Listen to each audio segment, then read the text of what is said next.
What's up, guys? Corey Cedar here with Titan Lawn and Landscape. Spring is popping right now. It's the first part of April and I've got my landscape maintenance crew going full time. So we just started this week. We're doing a lot of spring cleanups, mulching beds, doing cutbacks, cutting back grasses, trimming bushes that weren't trimmed last fall, and just doing general cleanup. So we're out there blowing out landscaping beds, getting the leaves out of them, just getting everything prepped for spring and summer. So what I want to walk you through real quick, I'm going to try to make this as simple as possible. Going to walk you through how I do my spring cleanup quotes, which include, typically mulching, cleaning out the beds, cutting back grasses. Full disclosure, I'm not standing in my customer's house. This is my house, but I just want to use my house as an example. I've already measured the square footage of the beds. I'll walk you through it just like a regular customer. I just want to make it simple and easy and get the math out there so you guys can figure out how I bid the work. Now, I bid on gross margin. If you've watched my other videos, I basically figure out the cost to produce the work and then I mark it up from there to get to a certain gross margin. So mulch and spring cleanups, I try to bid at least a 50% gross margin. So if it costs me $250 in labor, material, fuel, I'm going to double that to $500. Now, why do I do that? I have bid properties. I used to bid properties on an hourly basis, so $45 in a man hour, $55 a man hour. I'd mark up my material maybe 10%. I got to a top line number, so say I'd bid $800 on a job. I didn't know how much true profit was in there. I really didn't. I just bid like everybody else bid. So this way, bidding on cost and marking it up is a surefire way for you to know exactly how much profit you have and how much profit you're going to have left over to pay your expense load. So if you do, let's do easy math. Let's say you do $100,000, 100 jobs at $1,000 a piece at a 50% gross margin.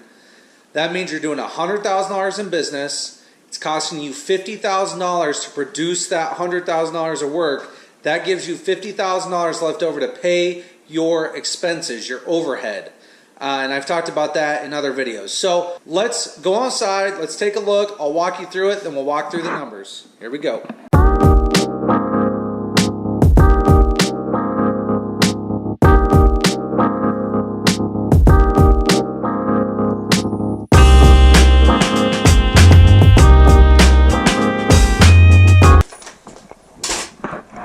Alright guys, so like I said before, this is my house. It's real simple. It'll make this real easy. This was a customer's house. They called up and they said, why don't you come out and do a spring cleanup? Why don't you do some mulch, clean out the beds? This is how I would bid it. Now, here's the first bed. There's not a lot here. I don't have any plants in here. It's just basically mulch. So this has a really good layer of mulch. So I've already mulched it, but let's just use this as an example. So I'm going to assume that we're putting down a new layer of mulch 2 inches thick. So I got that bed. I got a bed with some boxwoods over here. Some boxwoods. Now over here, I've got a bunch of feathery grasses. I've already cut them down, but let's assume that we're going to cut those down and we're just going to put a nice fresh layer of mulch in here.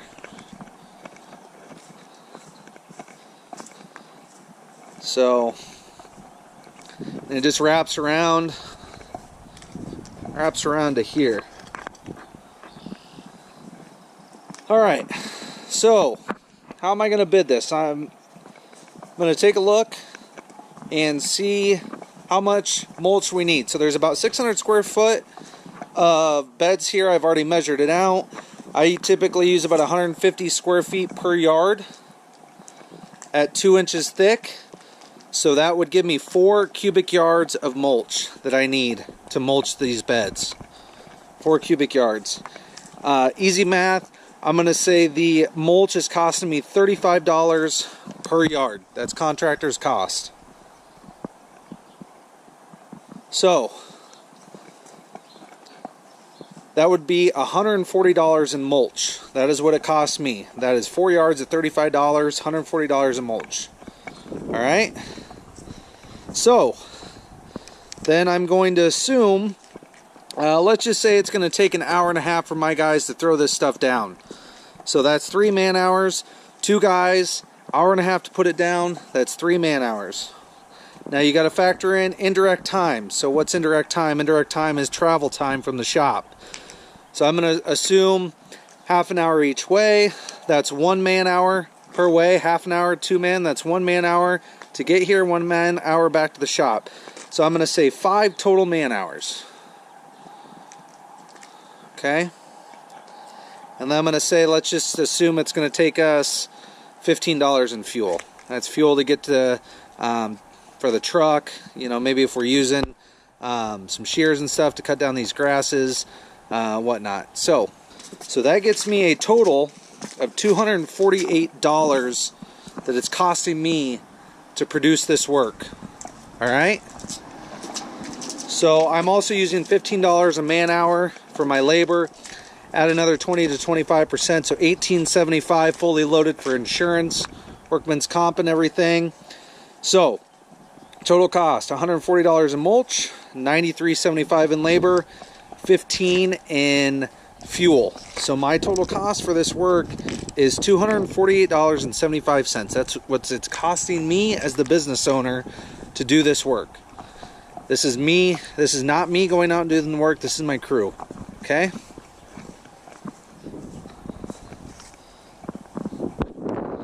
So let's go back inside.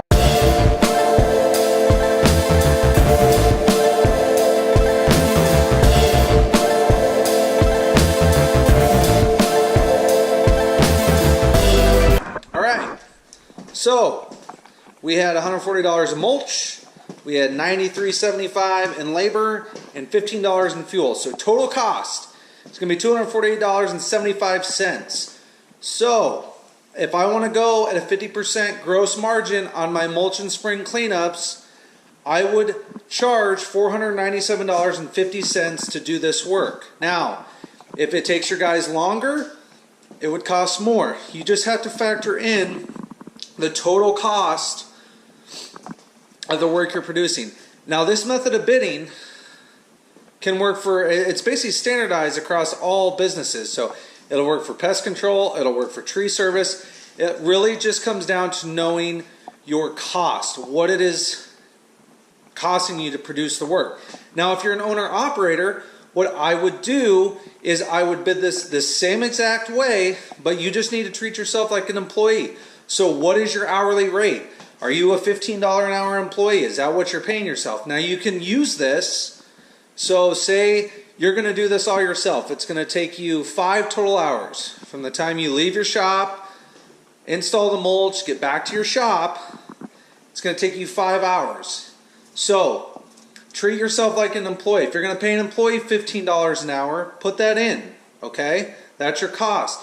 If you want a 50% gross margin, put that in. Now, if you do all the work yourself, you're obviously saving yourself, and you can charge the $500 to do it, you're saving yourself $93.75 in labor. Because you're not paying employees, that's going back in your pocket, so your margin is actually higher. But you can treat this just the same. So if you're an owner-operator, the other big thing I talk about in my other videos is, a lot of guys, when I talk to them about this method, they don't think they're big enough. They don't think their company's big enough. They don't need to do this.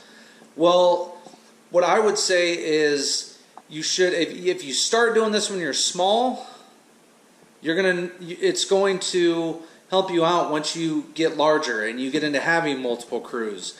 There's going to be a day and time when you're going to step out of the owner-operator role and you're going to step into a management role.